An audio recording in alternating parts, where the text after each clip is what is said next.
guys are live. Hi. The sound is on. Can you hear it? I'm pulling it up. It's not on yet. Oh, lighting's good today. Even brighter than yesterday. What's the difference? Maybe it reflects the future of Thailand. It's getting brighter. Oh, Miss Am I Positive. like- Good sign. Yeah. You guys are live. Maybe because I'm sick. Let me share. Okay,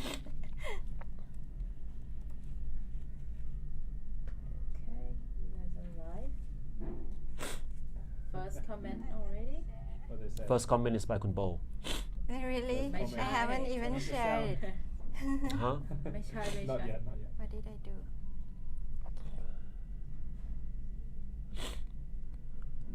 Okay, are we ready? I'm sharing. Try not to bang the table too much.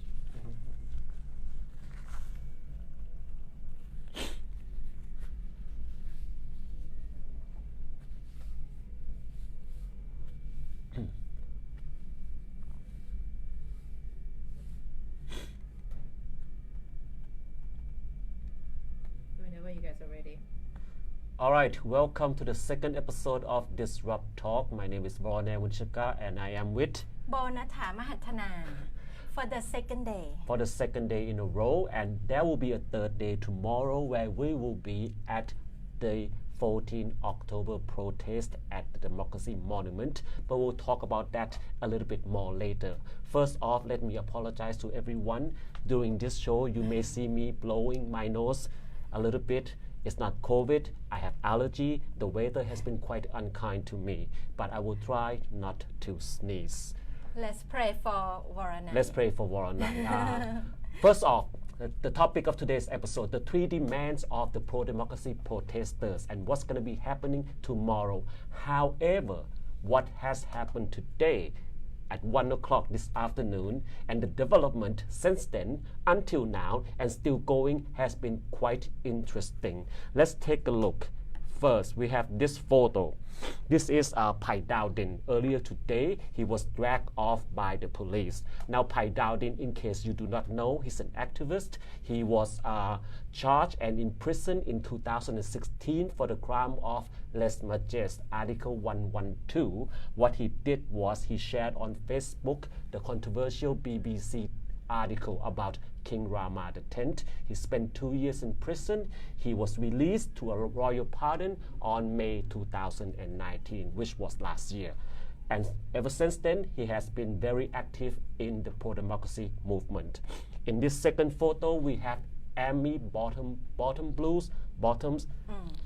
Bottom Blues, okay. Yeah. That's a band, he's a singer, and Bottom Blues have also been very active in the pro-democracy movement. You may remember Amy was the person who threw a bucket of paint at police officers in front of a police station where protesters showed up to show support for the leaders who were being arraigned. Now, right now, I'm checking the news as I'm doing this. So far, there has been about 21 protesters who were detained today. Supposedly, they are being detained at Region 1 Police Bureau in Pathum Thani Province. And also, right now, a few hundred protesters are gathering at MBK Skywalk and in front of the Bangkok Art and Culture Center, calling for their release. The commander of the Pathum 1 precinct have said to the people that we are under the emergency decree, public assembly is not legal, and also the site of the public assembly was very close to the Grand Palace, and therefore he had to act. So this is where we are at. The situation is still going on right now. Kunbo, do you have insight to what's happening? I think this is a surprise to everybody. Right. The police had known, the security agency had known about this protest for, I think, for over a week already. And actually, they already have a talk for the preparation of the protest. So by the students and activists from the Northeast, Right. actually Pai Dowdin is the leader of Dowdin Group from Right. Isan. the northeast of Thailand. And just a little bit of more background. These students and activists, they are not new to the field. Actually, they've been very active in their own area, fighting for the rights of villagers in their area for many, many years already. So they are not a joke, and they will not take any bullshit. That's their style. You can say bullshit on this show. If Mark Zuckerberg is okay with it, I'm okay with it. Thank you. Okay, so what happened today was that because they came from afar, they tried to set up the tent in front of McDonald's at the Victory, at the Democracy Monument. Right.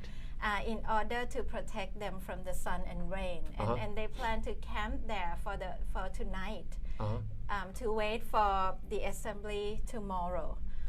So the police went there and tried to stop them and tried to dismantle the tent and all, and that's how the crash began. I did not see the clip of the scene before, but I'm only seeing it now on Twitter. Right, I think Pai Dowdin was dragged from a stage or something, right? Yeah, I don't know, but it looked really violent, and I think that's why the reaction of the students on site today is not something that we see frequently. I saw one boy crying, right, because of what he has seen being done to his friends. So yeah, we don't know what is ahead. They are now in front of the police head office. Okay. Near the Bangkok Art and Cultural Center. So the Art and Culture Center is right here, MBK is right here, Paragon is right here, the police headquarters is right there. It's the Pathumwan area basically. But they are not being held there, they are being held somewhere in Pathum Thani. At least that's according to the last report. Yes, because there's some reports saying that some of them might, they are separated. Some of them might be taken to the army camp, and this is not yet verified. But if it is so, it is very worrisome. Okay. And another surprise, not just the level of violence, but the police reaction. Usually, every time they have the assembly, the protest, or the preparation, there's never been the clash like this. And with this number of police there, I think the police is also under stress and under tension. A lot of pressure. Because of the royal motorcade tomorrow. Right. And of course, if there's anything goes wrong, their position will be at risk, and maybe they will face harsh punishment also. And so that's in a way understandable, but it's not really acceptable. Talking to the level of violence. Well, right now Twitter has been going crazy with different hashtags. For example, there's the hashtag Republic of Thailand, the hashtag หยุดคุกคามประชาชน Stop harassing the people is there, the hashtag ตำรวจไทยขยะสังคม Thai police society's garbage is there, and there are a few others which we will not repeat here, Twitter being what it is. And Kunbo, you're right, King Rama X is back. Will be back in Thailand. He's already back. He's already back, yes. And he'll be here for about 3 weeks. And tomorrow he will be attending a graduation ceremony for a group of monks at the Grand Palace. Yes. And the royal motorcade will go through the Rajadamnern area and Democracy Monument. Okay, actually the route is not yet confirmed, and I've talked to some police. Actually, there are other routes, there are alternative routes, but they are not sure which routes will be taken.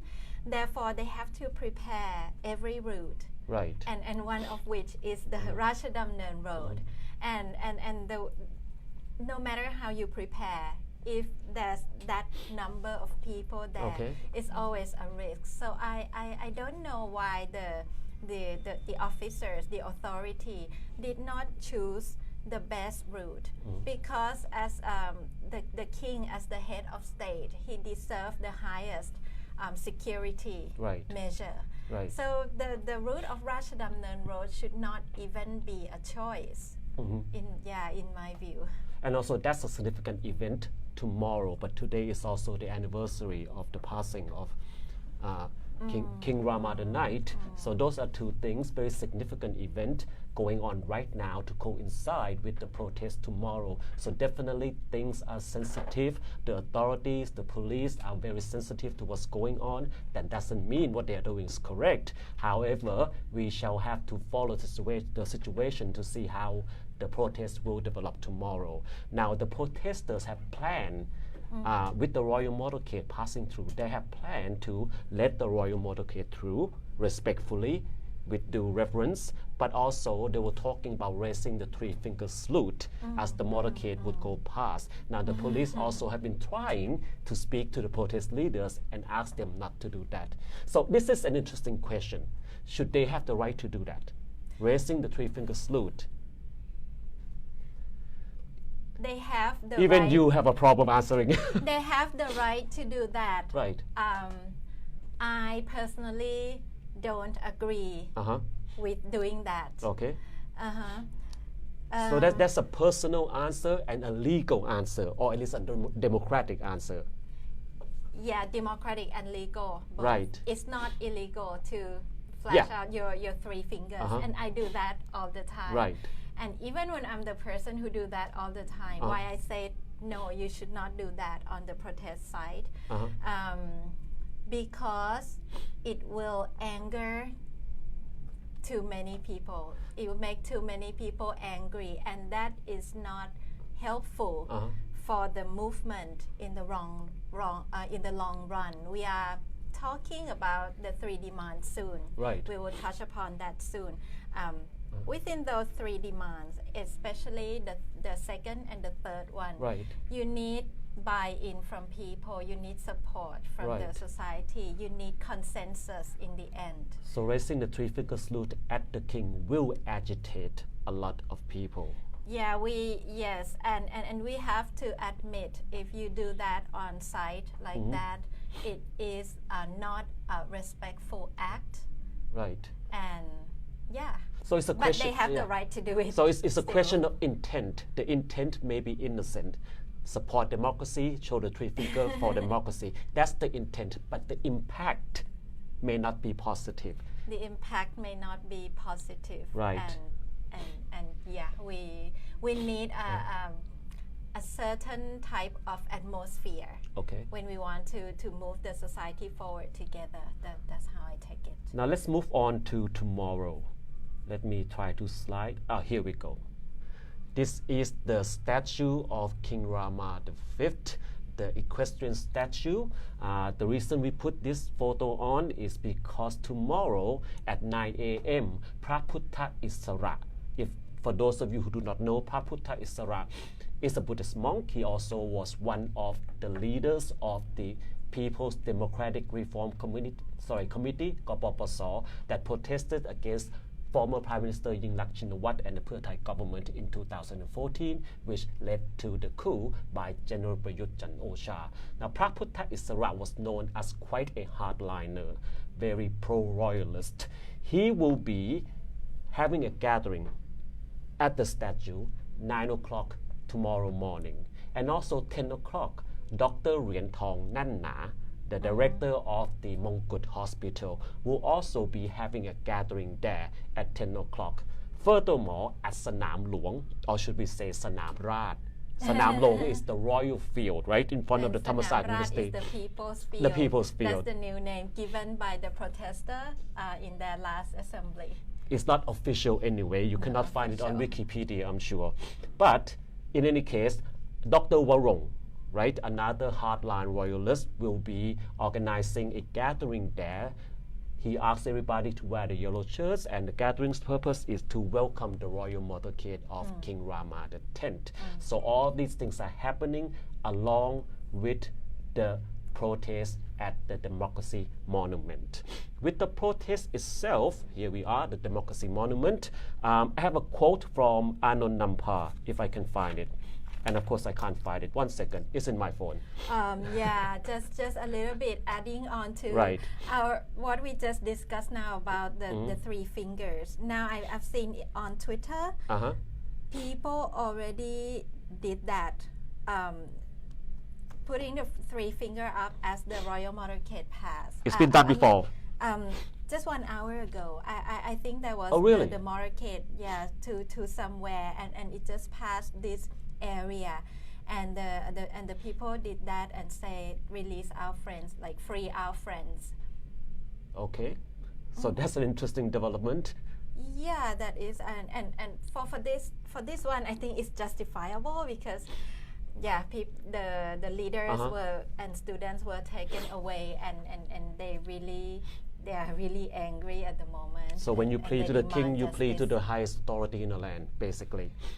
Basically, In Thailand anyway. Yes. Of course, we're not actually a democratic constitutional monarchy yet. Now, for tomorrow's protest, Kun Anon Nampa, one of the protest leaders, was quoted earlier today. He said, "We will march to the government house to force the prime minister to resign at 5 p.m." So as of now, for all we know, tomorrow, the protest will start at around 2 p.m. at the Democracy Monument. By 5 p.m., everybody will move to Government House. And here's the picture of Government House, in case you do not know. It is quite a nice-looking place.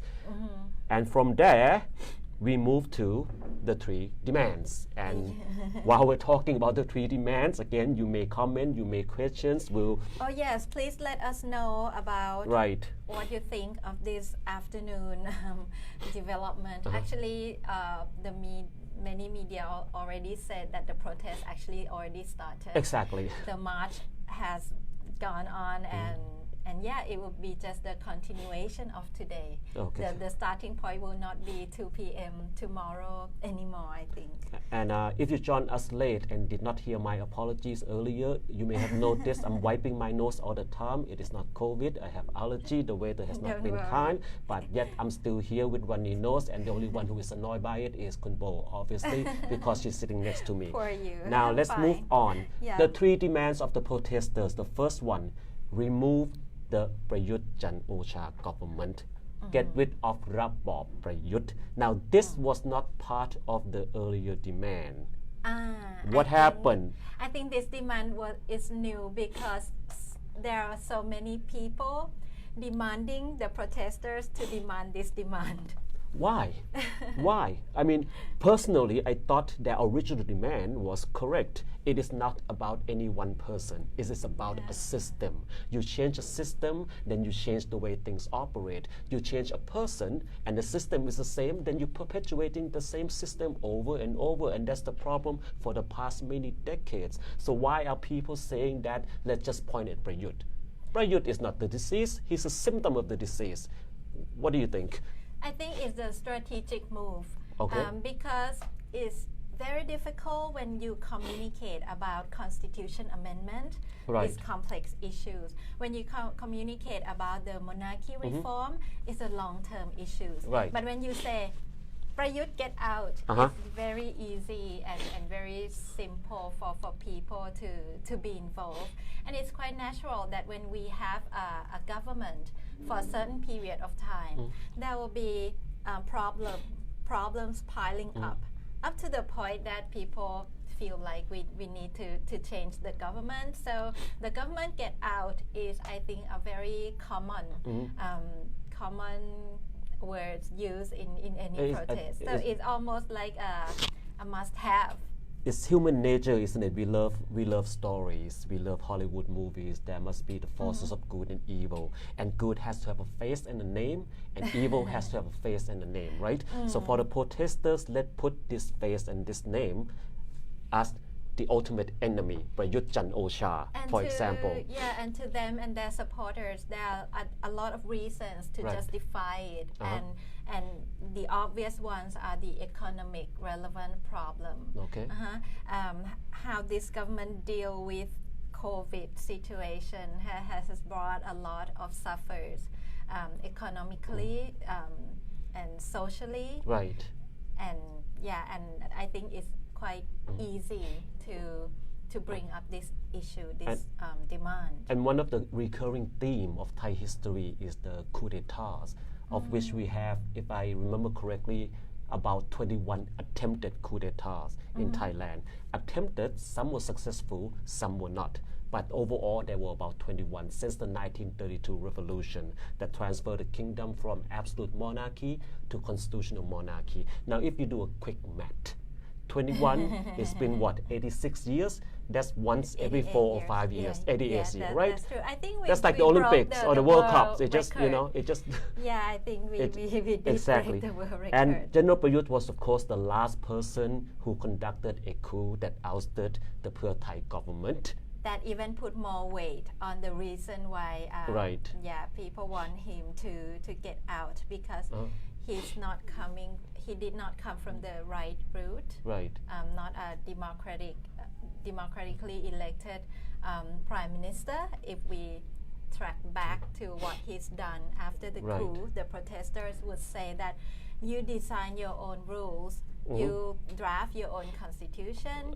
You make the referendum the way it was, not free and not fair, according to them, and then you become a prime minister with the support of the 250 senates that you've picked. Right, and you also throw a banana at people.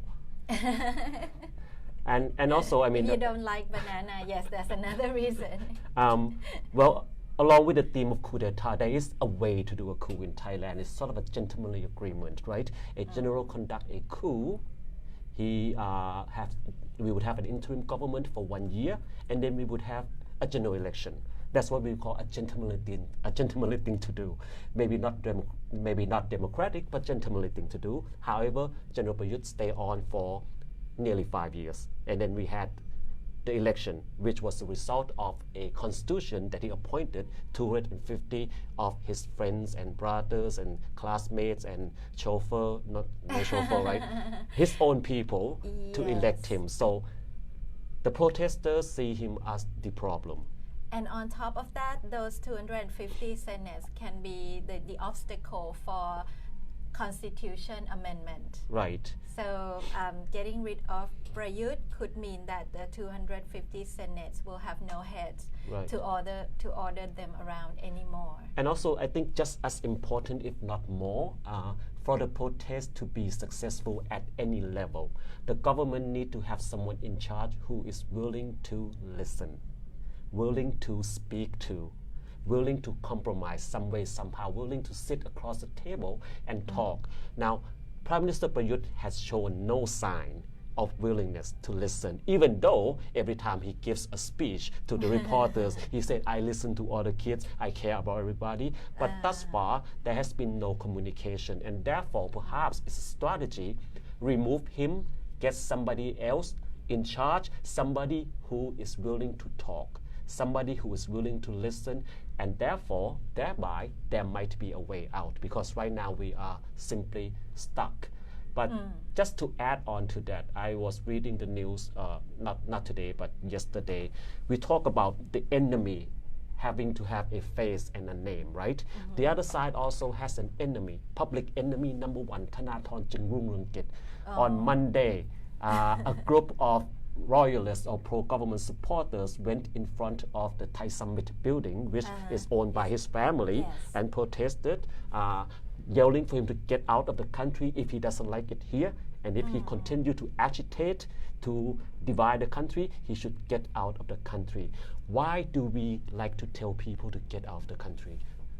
I don't know. Can we disagree but still stay in the same country? I think when people say that, probably they haven't thought much. They haven't thought much. You know, it's like when you argue with your boyfriend or girlfriend and you're so angry and you have nothing to say and you say, get out. Okay, that never happened to me. But all right, so the first demand, remove Prayut and his cohort, so that, my analysis, there would be someone who is willing to talk. Second demand, reform, amend the Constitution Charter. This one we are familiar with. It was a charter that, okay, let me pretend to be the other side. Yeah. Okay, I would argue this Constitution came from a referendum, sorry, I'm sick today, a referendum by the people. and therefore it is for the people. And as such, you cannot change it. It's democratic. How dare you? Okay, you want the answer now? Let me have it. During the referendum, not only that the draft was drafted by the group of people that Prayut chose, during the referendum, before the referendum, he has issued another law. Okay. It's called the Referendum Act. And within that law, there are a lot of prohibition to make obstacles for the campaign otherwise. So when people start to campaign for vote no, to go against that draft, Right. they faced a lot of charges. Many cases are lifted by the court in the end, but still during that time, the campaign cannot be done smoothly. And there's only a number of students and academics, some activists and some people joining, a number of them trying to campaign. Many of them were put into jail, including also some of the politicians. They were charged. Rangsiman Rome. Was he one? Rangsiman Rome then was an activist. He was one of the leader of that campaign. But there are many politicians, also from Pheu Thai Party, for example, who were charged, both in Bangkok and up north in Chiang Mai. Right. And yes, it was under that kind of atmosphere. Not only that, all the media are under heavy censorship at that time. People like Thai Dao Din, who also campaigned, can never be on the TV screen, unlike today. Right. It's quite different. And on the other hand, Prayut has sent out soldiers and teachers who are civil servants to go and promote the draft. Okay. And it's like to invite people to vote for the draft. And the number of those teachers and soldiers were like 500,000. 500,000. The country. That's quite a propaganda campaign. Now let me ask you a question. When they were promoting, I'm not even going to try to hide to wipe my nose anymore. I'm just going to do it because you know what? It's my show. In the campaign, did they actually tell the people that the Constitution will give power to 250 junta-appointed senators, the power to elect the Prime Minister directly? Was that in there? Did they know about it? In that campaign, okay, when they send the teachers and soldiers out, they have a booklet which tell them what are good things this constitution brings, and that will not include this part. This part was actually another question in the referendum itself, in the ballot. In the ballot, you have you have to tick 2 boxes. One is to pass or not to pass the whole draft. Another is to agree or not agree with having the 250 senates as part of the plan to smoothen the transitional process and allow them to join in voting for the Prime Minister. That phrase, that sentence in the ballot card was actually written in a very complicating manner. No commoners would understand it. And we are commoners, you and I. And even I cannot remember the exact sentence because it's actually misleading also. But all in all, the path of this constitution is very much criticized because of what happened during the referendum. But even before we get to that, if back in 2016 or 2017 I wanted to go out and campaign against the referendum or against the constitution, and I heard that people are getting arrested, then I would probably say, wait a second, I'm not going to go. That's what most people would think, right? It's quite an effective intimidation campaign. You arrest the few to prevent the many to come out, just like what they are doing now. Yes, Thai Dao Din himself was in jail on the referendum day. Right. He could not vote because he was put in jail. But he's a nation hater, who cares? Right. What did you do at that time? What did I do at that time? I would admit it. I did not come out to campaign. I was doing something else, preoccupied with something else. But now I'm back. I see. But you've heard of the news, or it Yes, was but quite I've heard of the news, but not from the mainstream media, obviously. Not from the mainstream You have to be media. in the know. You have to find information. You have to research. You have to want to know to actually know what's going on. Because then, as it is now, though things are better now, the mainstream media, they may present something, a portion of it, a side of it, but rarely do we get the real story, the truth of what's happening.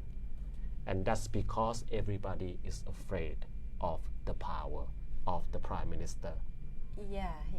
Things are much better nowadays compared to those days of the NCPO, where Prayut has absolute authority. So you could imagine. Article Because 44. now, yes, Article 44, and he has closed down a few media. Right. For example, Voice TV was shut down 21 times. 21 times. 21 times. No wonder they're so angry every time I watch Voice Sometimes the whole TV. channel, sometimes just the program, but it was 21 times. And some other media like Peace TV was shut down for 3 months, for example. Yeah. Were you called into the attitude adjustment camp, or did you escape that charge? back then? Attitude adjustment camp was used during the first few years of the junta. Right, But 2014 and I 15. became very active in the later 2 or 3 years. So they have changed the strategy. Right. From attitude adjustment camp, they changed it into SLAP. Strategic lawsuit against public participation, which means actually charge you with the legal case, and that's a lot harder. Right. I would rather choose 7 days in the camp rather than having to fight a case for a few years per case. And that's what somebody like Anon Nampa is going through right now, right? He has to go to the police station like every week, and the amount of legal fees and the time consumption and everything. Eventually, at least that's a strategy, eventually he and others would tire out and just go home. Yes. So that's what's going on, and it's very effective weapon. Right. Using law to. Another name is called judicial harassment. It's very effective. Okay. Now let's move on to the very important topic, the one where people get uncomfortable, very much so, to discuss the last demand of the protesters: reform the monarchy institution. Not reform the monarchy, reform the institution and its role in the Thai society.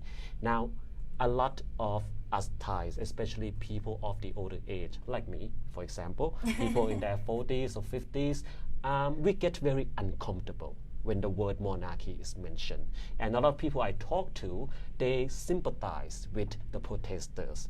They know that Thailand needs to be governed by a constitution that is democratic, that has justice. They know the injustice of the 250 junta-appointed senators. They understand and sympathize and empathize with everything except, can we just not talk about the monarchy?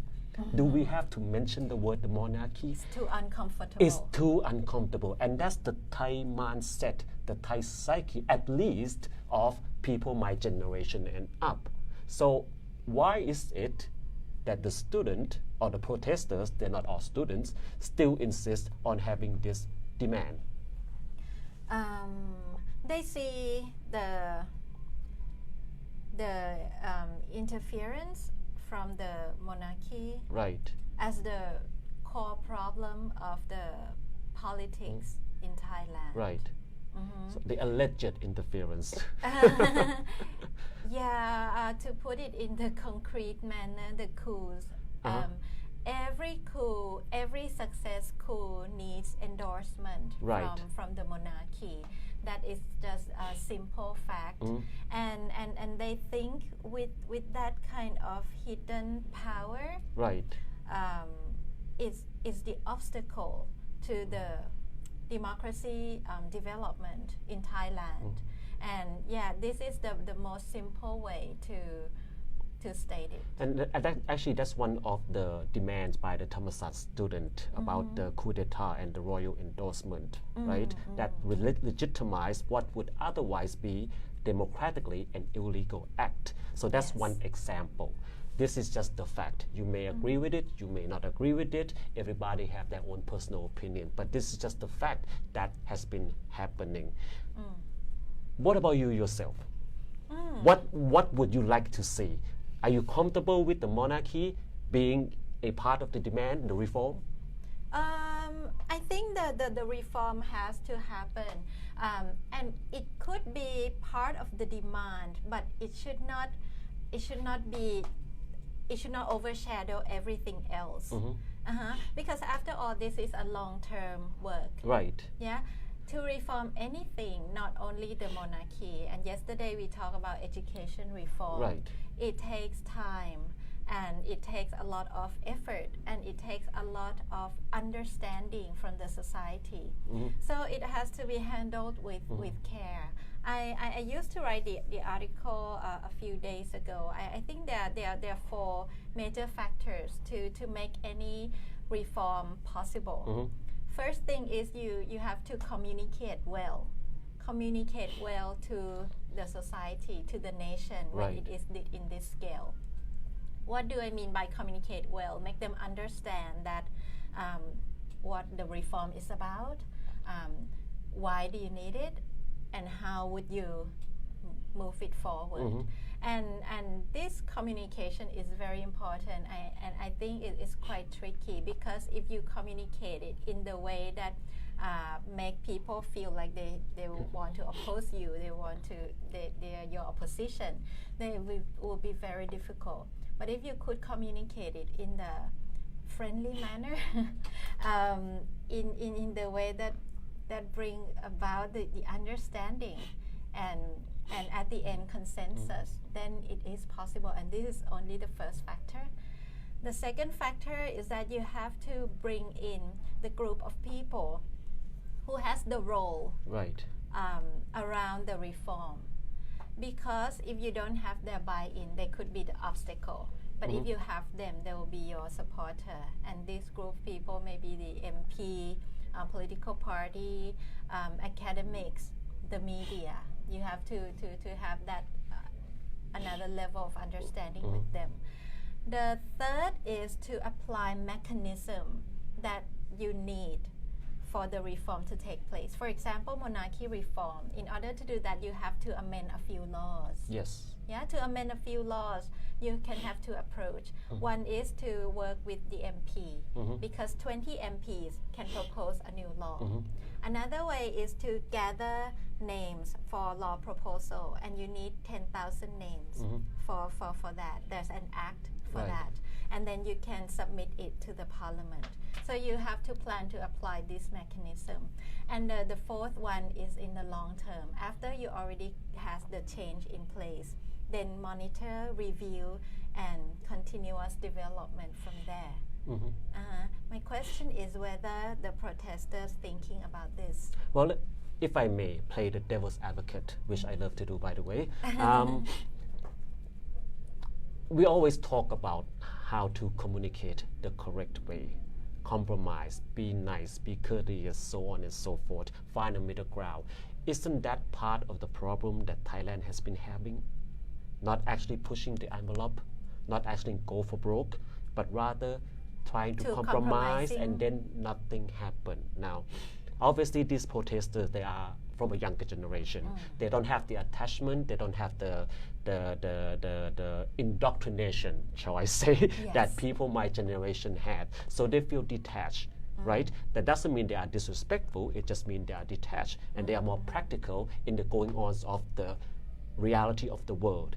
At the same time, they have been seeing what's been going on in Thailand over the past years, over the past 15 years of the political conflicts. They have seen how the lèse-majesté law has been used. They themselves has been harassed, persecuted in so many different ways. Well, God damn it, they are pissed. They are angry. They are aggressive. They say, this is enough, we need change, we need it now, and these are the things that need to be changed. They are simply being honest, if aggressive and garal, but honest, which is something that is rare in Thailand, honesty, right? So if we look at it from that perspective, and they are pushing for it, but no matter what, as you have already said, no matter what they do, no matter what they demand, they are not doing it the Prayut way, which means here's a gun to your temple, do what I say. They are doing it in the legal way, right? Pressuring the people, the MPs in parliament, to have a motion, to have a debate, which will require 84 senators' agreement. That in and of itself is almost an impossibility. And then there will be a referendum. And then there will be all sort of legal process. At the end of the day, whether or not there will be a reform to the institution is not up to them. It's up to the public, the Thai people. Do you think the public, the Thai public, is ready to have a referendum on this question and let democracy decide? Would we even get that far? Or would this number 3 demand would be before it get anywhere? That's why I say it depends on how you approach it, Right. and how far you can take it forward. Talking about being angry, Right. yeah, I understand very well why people get angry. And if I talk about it at a personal level, Right. I don't think I have the less reason to be angry compared to any of them. Right. I have 6 legal cases against me by the junta, for example. So I don't love them more than you do. But you have another way of doing things. But I think if you put the target as if you see your goal as important, you have to swallow many things in order to make it happen. Okay. Otherwise, yeah, you can go on with your emotion, but you may not get there. That's how I see it. Taking this 84 senates, for example. Right. Yes, there are 84 hands. Are the hands who can unlock the key, or the hands who can lock it and throw the key away. So how you deal with these people? And those 84 out of 250 or 250 of them, people are saying, and I agree with, because I'm one of those people who are saying, they do not do anything without the say-so of General Prayut anyway. They do not burp, they do not swallow, they do not fart without Prayut saying you can do it. And therefore, it goes back to the demand number 1, get Prayut out. Because if Prayut is there, whatever he say, the senators do. If he's out, somebody new willing to compromise, then that somebody can tell the senators, hey, 84 of you, I don't care who you are, I don't care which one, just vote yes, just let it pass so we can have, so the country can move forward, so then we can have a parliamentary debate at least. So then we can have a referendum at least.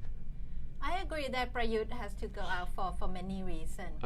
But when people say that these 250 senates are up to now under Prayut demand, I think that's just the perception.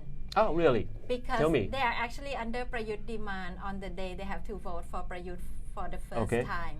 Actually, in the last parliament meeting, they already has the right for the free vote. Right. And that's why it did not pass on that day. Right. It has to drag on with the setup of a commissioner. Reason is they are already in the post, and everybody knows that Prayut popularity is going down the drain. So senators today is not the same way as the senators a year ago. A year ago, 2 years ago. 2 years ago, yeah, when they vote for him. His authority over them is not at the same level anymore. That's what happened when you follow a code of personality. When you're up, everyone adores you. When you're down, people are ready to jump ship. So you're saying that there are senators who are willing to jump ship if given the chance. Yeah, in the last vote, there were 3 senators who voted against the group, and there are a few who did not vote. It's not the same way as the day that they vote for Prayut. Okay, 3 senators. We need 81 more. Yes, and yeah, it's quite complex because you have to look at what happened in those 2 days of the debate in the parliament. Actually, the 2 days changed a lot, and not in a good way. That's why the vote of for considering the constitution amendment was Right. not passed. Right. Even if it's just passed on principle, it did not pass because something went wrong over those 2 days. And you were referring to This is too much in detail, the maybe. parliament session. Sean, when was this? Last week? 2 weeks? We were there in front of parliament. Yeah, in front of parliament. I think that was a few days after the protest. Yeah, was it? a few days in front of parliament. There was a parliament session, and Yes. everybody thought they It were will going to pass. push through Yeah. the motion to at least have a debate. The Yes. protesters were outside. We were outside interviewing people until about 7 or 8 p.m. It turns out, voila. That was a surprise. That yeah. to the surprise, Palang Pracharat and all the others, it's their motion in fact. Instead Yes. of pushing the motion to pass, everybody voted no. Because, as news report have it, there was a call from Chiang Mai by Prayut Chan-o-cha, who was there at the time, to tell everybody, put a stop. I'm not ready yet. Is there any truth to that? I did not hear of that at all. Actually, those 2 days they debate, and they're already ready to push it forward. Okay. Because the proposal was from both sides, government side and the opposition side. Both sides has this proposal to push forward in principle for constitutional amendment. So actually at that time, no one imagined that the Senate would not go with them. But over the 2 days, many of the debates has put senators as a target for a lot of condemnation. Right. And I don't know why they just take it personally, probably. You mean they as in the people or the senators? The senators. Right. The senators take Well, it like okay, Senator if you- Seri and Somchai, some of those people are very yeah. emotional It's about like, this. I don't want to be part of it anymore. Let's like hold on. And that's why the government side needs to propose for the commissioner to be set up Right. in order The to commission study to be set. further. Right. To study further. Because if they let the vote to take place on that day, it will be a no. Okay. So Regardless. they did not get to vote. Okay. Regardless, They did that's not get in the past, and tomorrow is in the future. The 14th October protest. Yeah. It will start around 2 p.m. At least that's what last we heard. But according to what's going on today, the development today, things might change. But according to schedule, 2 p.m. by 5 p.m. there's going to be a march onto Government House to demand Prayut Chan-o-cha, the Prime Minister, to resign and remove him from office. And we will see where it goes from there. The big question is, how many people will show up? How many do you think, Kumbo? What do you think? I have no idea. It's a work day, it's a school day, Yes. and also it will be raining, and also a lot of the casuals who might want to come out, if they learn what happened today, people are being dragged into jail, they might not come out. Actually, I think opposite. First, I thought there would be less people than the last protest because of all Right. reasons you said. But because of the event today, because of the violence being done to the protesters and especially students, I think people will now have the motivation to join. Okay, so And yeah, we expect to see more. That's how I guess. So pretty much it's between the courage to come out to fight against injustice or the lack of courage to stay at home. And the rain doesn't help. The rain doesn't help. But the rain doesn't help. regardless, we will be there tomorrow. As usual, Thisrupt will be interviewing people at the protest, whoever is willing to talk to us. And we hopefully will be also doing a Thisrupt talk live around 7 p.m. at the protest to talk about what's going on and what's happening on that day. So stay tuned. Would you like to go through a few comments? Why not? Anything interesting? Only Actually, things all that the comments are valuable to us. Thank you very much. Okay, some people. Oh, there's some greeting from France. That's the love of my life. Oh yeah. I don't know. Hi, Julian. No, Julian. No, sorry. Wrong one. sorry, it's the name of the person. Okay. Hi, anyway, from anybody from France and anywhere else. Yeah, some people got very concerned about the arrested leaders and students. Kun tua. Democracy in Thailand is like the air. You know it exists, but you can't see it. That's very poetic. I like it. PM Prayut is not the real chairman, but you know who. Kun Costa said, is this same guy who was interviewing that? Okay, he just recognized you from another clip. Is this the same guy? I'm just a guy. His name is Voranai. All right, I think everybody's excited and feeling engaged about what's going on at the protest site, and maybe we will go and follow that as well. Okay. There's a gathering in front of the police station in Patumwan right now. There's a gathering in front of the police station in Yes. Patumwan right now, right? Calling for the release of the friends, protesters who were arrested earlier today. Yeah. And I think many channels are broadcasting live, and you can follow the development, and So- the continuation will be tomorrow. So actually, we will see you tomorrow. But as of now, I recommend everybody to follow what is happening right now in the news. And let's hope for the best. Let's hope for maturity from all sides, and so we can move forward. Right. Thank you for joining us. We will see you, Mayana.